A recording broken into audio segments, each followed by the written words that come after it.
Ya decíamos que cuando retornáramos íbamos a hablar sobre el tema de la asamblea, no, el taller que tiene el Partido Revolucionario Moderno en Jarabacoa. Pero antes que eso, recuerden, señores, amigos televidentes, que estamos en Ahora TV, Canal 3, sábado 11 de la noche. De modo, ahí usted podrá enterarse de los acontecimientos de últimos momentos, de la última semana, y así como de la opinión de los productores de este programa. El Partido Revolucionario Moderno, que va a tener unos 2 o 3 días en Jarabacoa, en una especie de retiro, según dijo su presidente José Ignacio Paliza, es el partido oficial. Es el partido, y yo creo todavía, que si las elecciones fueran mañana, no tengo ninguna duda, pero tampoco tengo ninguna encuesta a mano de credibilidad que me pudiera decir mi opinión es que lo que yo opino es así. Miren, si las elecciones fueran mañana, no hay dudas, no tengo dudas de que el PRM volvería a ganar. Pero eso si fuera mañana. En el 2028 es que son las elecciones y para los que faltan más de 3 años, faltan unos 3 años y 4 meses más o menos. Miren, no, faltan 3 años y 8 meses para las elecciones del 2028. No se sabe lo que pudiera pasar. Y eso es lo que ha aprendido el bombillito a los directivos de ese partido. Por una razón sencilla, señores. Por una razón sencilla. En el PRM, mucha gente está aspirando. El PRM es un desprendimiento del PRD. O, digamos, el PRM es el mismo PRD, pero con otros nombres. Porque el PRD se quedó sin militantes y sin dirigentes. Eso es una pequeña finca de Miguel Vargas y 2 o 3 gente, el PRD. Pero el PRM es uno de los partidos mayoritarios del sistema. Y de ahí su importancia, además el partido está en el gobierno. Pero si se mantiene ese pugilato internos, ese pugilazo interno entre todos los aspirantes, hay como 6 o 7 aspirantes a la presidencia, algunos ni ellos mismos se conocen, pero hay otros que son hasta este momento los más, tienen más espacio en la sociedad. Que es David Collado, Carolina, la misma vicepresidenta, Raquel Peña, son los nombres que más suenan para la candidatura presidencial. Pero ¿qué pasa? El PRM no puede darse el lujo de coger un candidato ahora, porque entonces en el gobierno pudiera producirse que comenzaran a dejar solo al presidente Abinader. Por eso, la estrategia que han usado hasta el momento es que todo el mundo camine, que ruede, como dicen en los barrios, que rueden por sí solos y luego veremos. El presidente Abinader está sujeto a respaldar al candidato que mayor posibilidad tenga de ganar las elecciones. Por una razón sencilla. Abinader no puede retirarse del poder y dejar el gobierno en manos de la oposición, porque conociendo ya todo lo que pasa y las retaliaciones que se hacen aquí en el país en términos de política, podemos concluirle entonces el presidente Abinader con otro partido en el gobierno pudiera pasar por situaciones difíciles para él y su familia.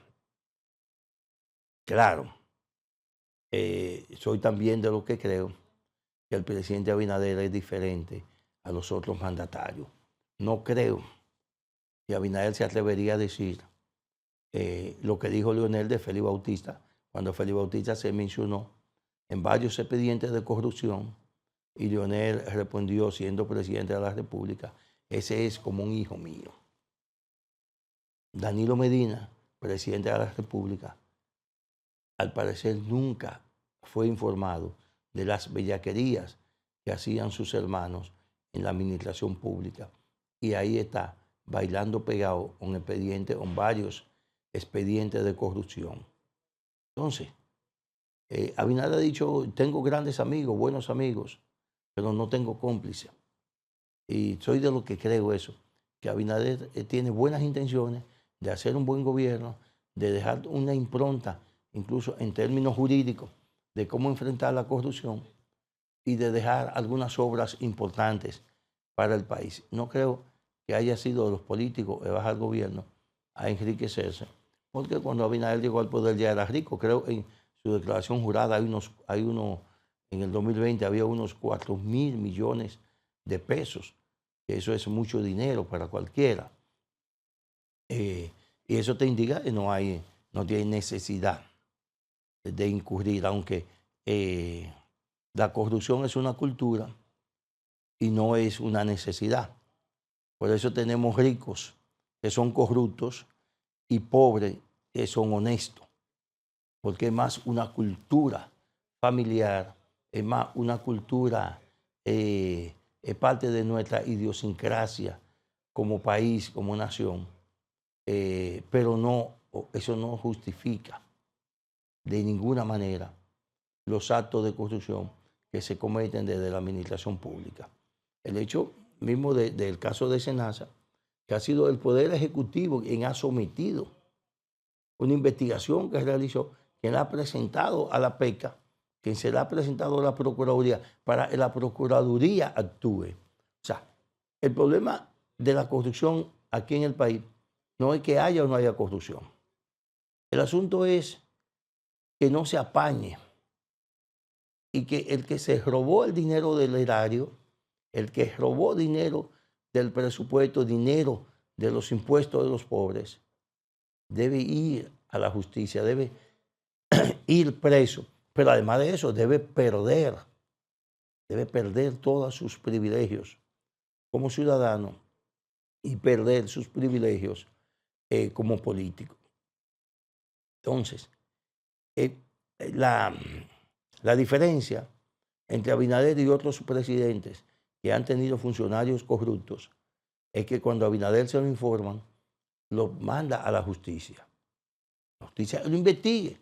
Hay una denuncia de eso. Bueno, pues la justicia te mando para allá. En este caso, el presidente ordenó realizar una investigación motus propio porque entendió que la seriedad del caso no permitía dejarlo como una simple denuncia. Eso no lo ha hecho ningún gobierno aquí. Aquí ningún gobierno ha sometido por corrupción a funcionarios de su mismo partido. Ninguno. Solamente lo ha hecho Abinader. Y antes que Abinader lo había hecho, creo, en la gestión de Hipólito, la gestión de Hipólito en bienes nacionales se hizo. Creo que el Castillo Tío fue suspendido y no sé si fue sometido a la justicia por el mismo gobierno de su partido. Entonces, esa es la diferencia. Ahí yo veo la diferencia entre Abinader y los otros. Que Abinader los somete y los otros los apañaban. Los protegían a los corruptos, a sabiendas de que sí eran corruptos. Porque si hay dos cosas que no se puede andar oculto, que el ser humano no ha aprendido a ocultar, es el dinero.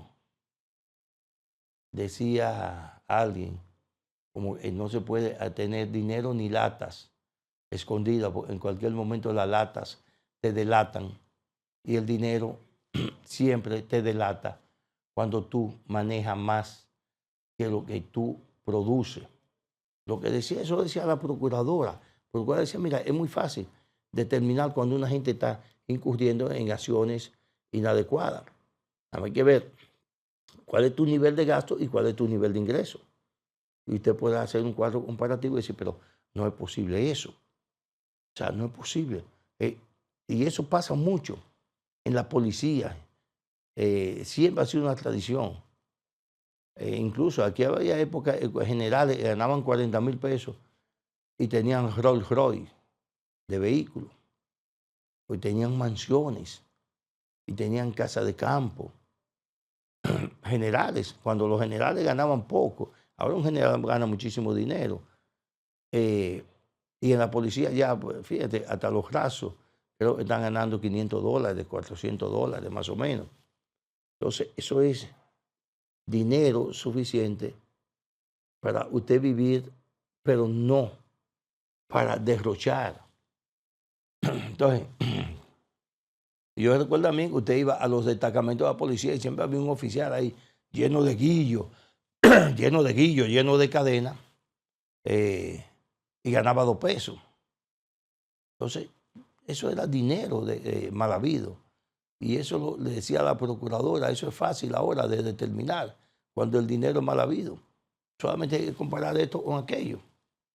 Y ya inmediatamente usted mismo se delata. Entonces, el tema de la corrupción, que fue el tema de campaña del presidente Abinader y que siempre ha sido como la espada y el escudo de su gestión, ese tema no es más que discurso, tiene que compararlo con acciones que él lo está haciendo el presidente Abinader. Nosotros no sabemos si son inocentes y son culpables, y eso a mí me da lo mismo. Lo que yo creo es todo lo que se mencione como partícipe de alguna acción corrupta en contra del Estado, porque se ha sometido a la justicia y que se le incauten sus propiedades, porque esa es otra cosa. Usted no hace nada con someterlo a la justicia. Un tipo que se roba 500 millones de pesos y usted lo somete a la justicia y le echan 2 años y después sale con sus 500 millones en los bolsillos. No, hay que incautarle los bienes, las propiedades, todo lo que tenga. Y las cosas que se demuestre que lo haya colocado a nombre de personas cercanas. Porque ahí sí que duele. Cuando usted comete un robo al Estado y entonces usted termina preso y sin un chele. Ahí es donde tiene que enfocarse la justicia. Y eso es lo mismo también que pasa con el narcotráfico. Que apresan narcotraficantes, tipo tienen muchísimo dinero acumulado y entonces se le dejan todos los bienes. Todos los bienes. Aquí hay mucha gente que ha sido sometido por narcotráfico, que eran pobres y después de salir de la cárcel son ricos. Pero ya la justicia falló y esa persona cumplió.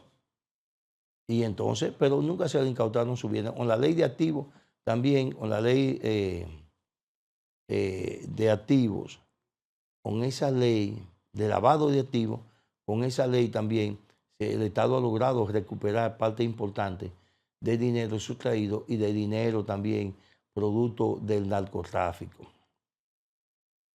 Pero seguimos diciendo, tenemos un problema de cultura y miren si las cosas están, señores.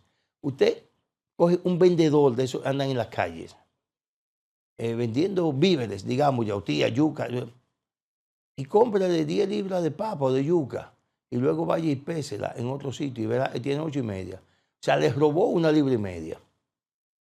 Pero compre 100 plátanos y deje lo cuente el vendedor y cuéntelo usted en su casa para que usted vea. Que debe tener 95, 94 o 95 plátanos. O sea, les robó 6 plátanos. O sea, es una cultura que viene como escala por escala. Y hay sitios donde usted paga y no le quieren devolver o le devuelven de menos. Es un problema que tenemos. Y ahí volvemos al tema de la educación. Del tema de la educación. Aquí hay muchachos y muchachas que llegan a su casa, que llevan celulares nuevos, que llevan tenis nuevos, que llevan muchos efectos relojes, efectos tecnológicos, y los padres no le preguntan, no lo cuestionan sobre la procedencia de esos bienes. Joyas, alhajas, dinero. No lo cuestionan. Y eso va formando la conducta corrupta y la conducta delictiva del individuo. Por eso, también en algunos casos, señores, y ahí voy a contradecirme con muchos psicólogos y estudiosos de la conducta, en algunos casos va a haber que volver a las pelas a los muchachos, porque con consejo, esta sociedad está tan ya pudriéndose de manera tal, ya un consejo no es suficiente. En algunos casos habrá que volver a las pelas. Eso por un lado, Y por el otro lado, señores, ¿qué pasa cuando la familia se descuida de los hijos? Ahí entra el papel de la familia. Ahorita hablamos del maestro. Ahora vamos a hablar del papel de los padres y de los tutores de los muchachos. O sea, la honestidad, la transparencia, la seriedad, todo esos valores se aprenden en la casa. En la escuela el maestro te puede enseñar a leer y escribir, pero a ser honesto hay que enseñártelo en la casa. Y los padres tienen que enseñar a los hijos a ser honestos, predicando con el ejemplo, por supuesto. Porque un padre bandido, corrupto, no puede, ¿qué puede educar al muchacho? ¿Qué mensaje positivo, qué mensaje de valor le puede enviar? Con esta reflexión, señores y señoras, llegamos al final del programa de hoy y será el próximo sábado a las 11 de la noche, cuando nos juntemos de nuevo con ustedes en Ahora TV, Canal 3.